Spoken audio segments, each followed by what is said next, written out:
20 साल की सरकारी नौकरी और 25 बार ट्रांसफर। सोचिए, एक ऐसा आईएएस अधिकारी जिसके नाम से राज्य के बड़े बड़े भूमाफिया, भ्रष्ट नेता और मिलावटखोर कांपते हैं, लेकिन सिस्टम हर 10 महीने में इनका बोरिया बिस्तर बांध देता है। कौन है ये असली सिंघम और इस बार इन्होंने क्या तबाही मचाई है, चलिए जानते हैं। शुरुआत करते हैं इनके सबसे ताजा और ऐतिहासिक फैसले से। हाल ही में महाराष्ट्र में खाद्य एवं औषधि प्रशासन यानी एफडीए की कमान संभालते ही तुकाराम मुंढे ने मिलावटखोरों की कमर तोड़ दी है। इन्होंने पूरे राज्य में एनालॉग यानी पाम ऑयल और केमिकल से बने नकली पनीर पर 1 साल के लिए कंप्लीट बैन लगा दिया है और नियम इतने सख्त हैं कि अगर कोई नकली पनीर बनाता या बेचता पकड़ा गया तो उसे 6 महीने की जेल और 1 लाख रुपए का जुर्माना होगा। और अगर इस नकली पनीर को खाने से किसी की जान जाती है तो बेचने वाले को सीधी उम्र कैद और 10 लाख का जुर्माना भरना पड़ेगा। होटल, रेस्टोरेंट और क्लाउड किचन वाले जो असली बताकर पाम ऑयल वाला सस्ता पनीर परोसते थे, मुंडे साहब के इस एक फैसले से उन सभी में हड़कंप मच गया है। लेकिन बात सिर्फ पनीर तक नहीं रुकी। हाल ही में गिरगांव के एक नामी रेस्टोरेंट की काजू कतली में स्टेपलर पिन मिली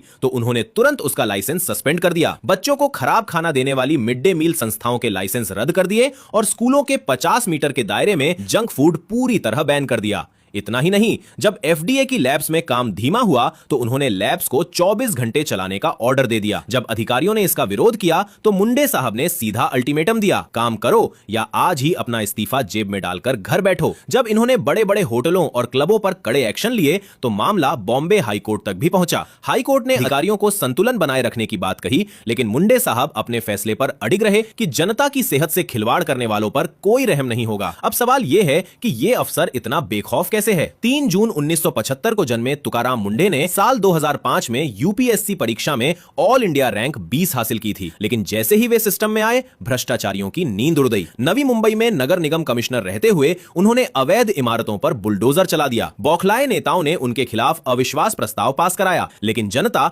मुंडे साहब के समर्थन में खुद सड़कों पर उतर आई। नागपुर, नासिक, सोलापुर, वे जहां भी गए उन्होंने भ्रष्टाचार पर सीधा वार किया। इसी वजह से औसतन हर 9 से 10 महीने में उनका ट्रांसफर कर दिया गया। लेकिन 25 बार तबादला होने के बाद भी तुकाराम मुंडे कहते हैं, ट्रांसफर तो मेरी नौकरी का हिस्सा है और ये मेरी ईमानदारी के मेडल हैं। चाहे भूमाफिया हो या आपकी थाली में जहर परोसने वाले मिलावटखोर, सिंघम मुंडे का एक ही नियम है, जीरो टॉलरेंस। क्या आपको लगता है कि देश के हर जिले में ऐसे ही एक निडर अफसर की जरूरत है? अपनी राय कमेंट्स में जरूर बताएं।